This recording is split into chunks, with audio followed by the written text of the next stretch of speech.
So, all right, welcome back to Talking Capitalism. Today we're talking capitalism with Dr. Lisa Tilley, who is a senior lecturer in the School of Development Studies. Is that right, Lisa? Well, very problematically, it is actually called the School of Oriental and African Studies, shortened to SOAS. So it's, a school which is dealing with its, colonial, very obvious colonial history. But I'm in the Department of Development Studies in SOAS. Oh yeah, that's good. Thanks for introducing that. I was trying to think about like how are we going to broach the topic of SOAS, and I was going to just say SOAS. So now we know the School of Oriental and African Studies. Thank you so much for joining us today and for sharing that epic, beautiful poetry, which the students will have all have seen at this point. I thought before we get into discussing the poem, Lisa, maybe you could tell us a little bit about yourself and how you came to understand capitalism in the run of your life, either personally or professionally or both. Mm.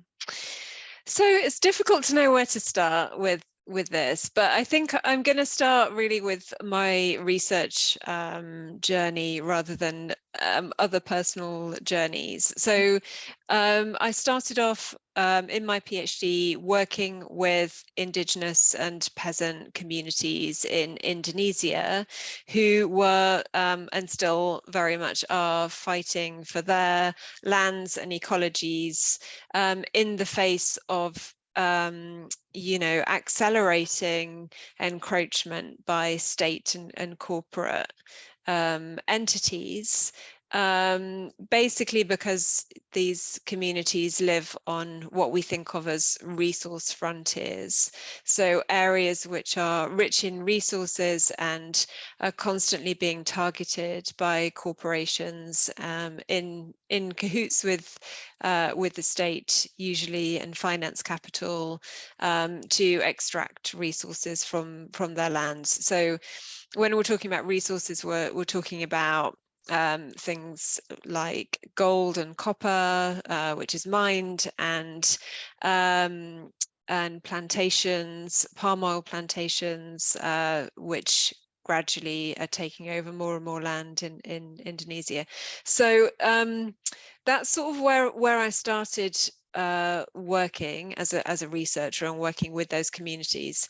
So this is always the starting point for me, I think. So when I'm thinking about any aspect of capitalism, whether it's labor relations or finance or commodification, I'm always thinking in terms of the frontier, which is quite interesting because it's a space which is often left out of analyses of capitalism. A lot of the time people forget that it not only exists, but also that it's totally vital for the functioning of capitalism, because this is where, the cheap the cheap natures and the cheap labor and cheap resources is extracted from.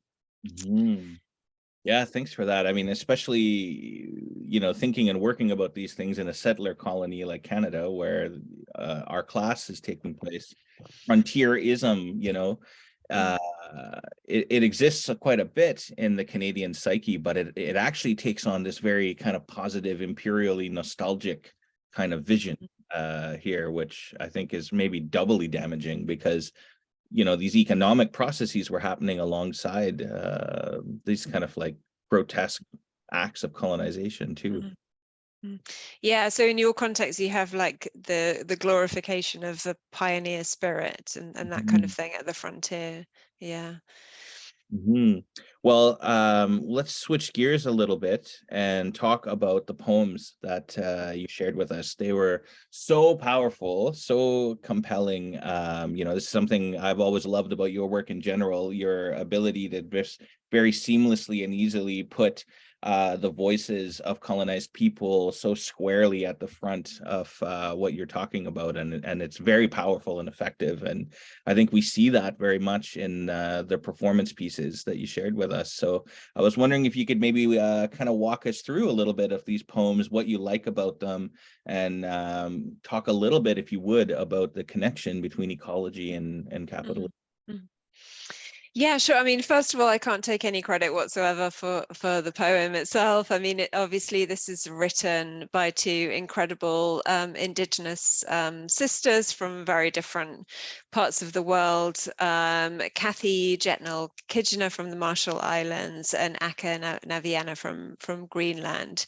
And they came together for this piece, which was released in 2018, and really as a kind of powerful intervention within, into contemporary climate change politics, and really an appeal to action. And I show it to my students every year. We always make sure we like turn the lights down and turn up the speakers. Sorry, I've got a non-human invasion again. Love it. So yeah, it is incredibly evocative, and not just the obviously the beautiful poem itself, but the imagery in the music is very moving.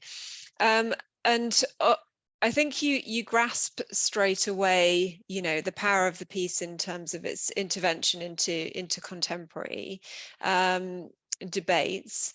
But I think what's incredible about it is it seamlessly references this really long history and presents in a very fluid way these different dynamics and operations of power, which really show us how colonialism, capitalism, imperialism is experienced as this kind of pretty seamless continuity by people who are located in those territories. So areas which have been really impacted very heavily by colonial experiments and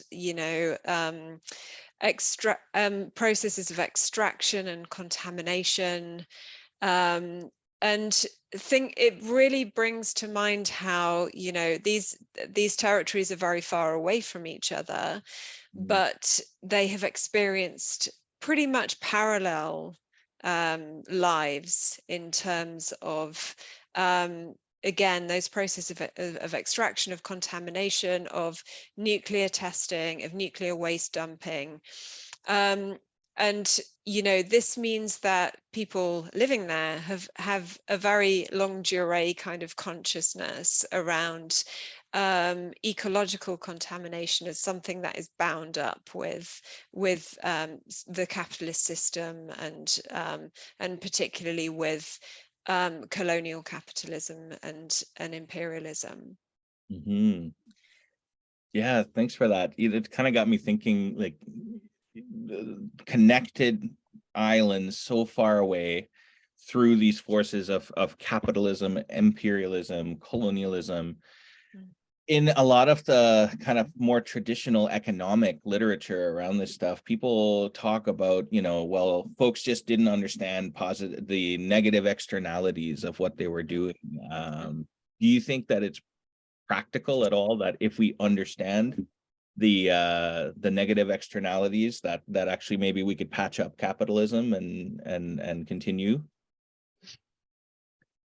So, well, I mean, capitalism doesn't exist without its negative externalities. I suppose this is a bit of a trick in the system, and in the word externality in the first place, because these processes are absolutely essential to the functioning of capitalism itself. So capitalism always needs to be extracting either cheap or free natures and labor from somewhere.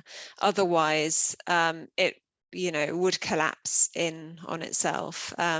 So and I think capitalists themselves, the owners of capital, are very honest about this. When you hear them speaking, they're always talking about frontiers in some sense or another. So either they're talking about areas of the world which they think are like untapped in terms of their resources, or in terms of outer space, and the idea that the next frontier is mineral extraction from outer space and the planets. Yeah. I've now got someone knocking at the door. Can you hold on 1 second? Yeah, no problem. So sorry. And we're back after that minor interruption. Lisa, I believe where we left off, we were talking about frontiers. Yeah, absolutely. I mean, so this idea of externalities and exteriors to capitalism, really, it's important to think about what capitalism is absolutely dependent on and based on. So, as I said, it's those like free and cheap natures that capitalists are extracting from areas of the world which are seen as untouched, but they're very obviously indigenous territories, and very important to communities of color and other devalued communities within the capitalist system, which makes them what we would call expropriatable in the first place. And then the other question, which is really important within all of this, is the idea of social reproduction, which is very much bound up with these questions. Capitalism is completely dependent on free labor, free nature of women, of people of color, who go into producing the worker, extracting the resources, and all of these aspects which capitalism can't survive without. So yeah, it's always important to think in those terms. Absolutely, yeah. We were talking off camera just briefly about the reading that the students are doing for today as well, and I wondered if you wanted to share some of your connections between the poem and the text under study. Yeah, I mean, first of all, I think it's really interesting to me how the poem references particular histories of resistance and of activism. So obviously the title of the poem is Rise, which immediately makes you think of rising sea levels.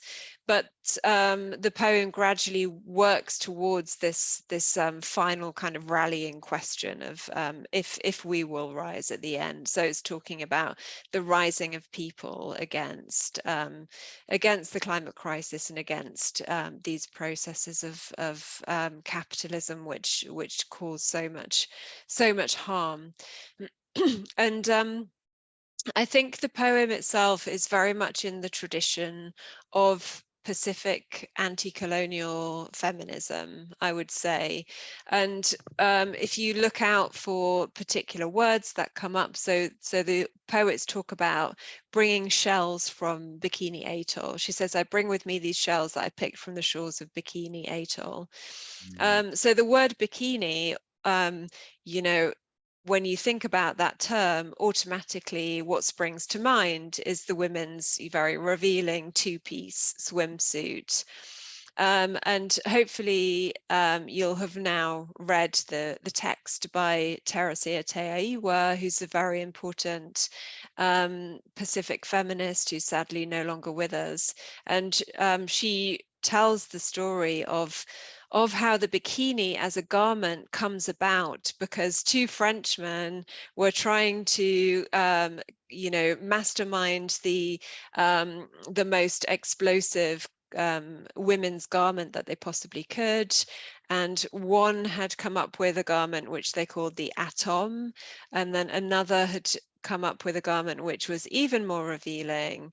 And this, because it was revealed 2 days after the US carried out nuclear tests on Bikini Atoll, they decided to call it the bikini. So this is now what is synonymous with the word bikini, which obviously for Pacific Islanders is, you know, a negation of their experiences, really, of the having an atomic bomb detonated on their territories. So it pulls together lots of really important threads about colonialism, capitalism, and ecological contamination and the destruction of ecologies and indigenous communities, territories, really. Thank you so much for sharing that. I'm going to leave that for the students to sit with, and just move on to my last question for you, which is, our class is a first-year class. These students will generally have another 3 years of undergrad ahead of them. So it's at least possible that they might not remember every single detail of this class. If they needed to remember one critical thing about capitalism and the history of capitalism from where you sit, what do you think they should keep in mind? Yeah, I would say always try to think from the frontier or from the supposed exteriors of capitalism, and think in particular that capitalism is always a world system. So sometimes you find people defending capitalism on the basis of it functioning really well in a particular national territory. So you might hear reference to Sweden as being, a kind of paradise of capitalism, which works really well in collaboration with a kind of welfare state model. Or you might hear about, a particular a smaller scale idea where capitalism functions, or good ideas around business. But what is overlooked in that is always, these questions of where are the resources coming from to make that possible? Where is the labor coming from to make that possible? And so capitalism never functions within, the tightly bound nation state kind of container. It's always extracting something from the global south, from those like peoples of color, from indigenous peoples, from peoples and lands which are undervalued basically in the capitalist system. So always thinking of the exterior, of the frontier, I think is really important. Thank you very much for that. We have been talking capitalism with Lisa Tilley from SOAS. Tune in next week where we talk to somebody else.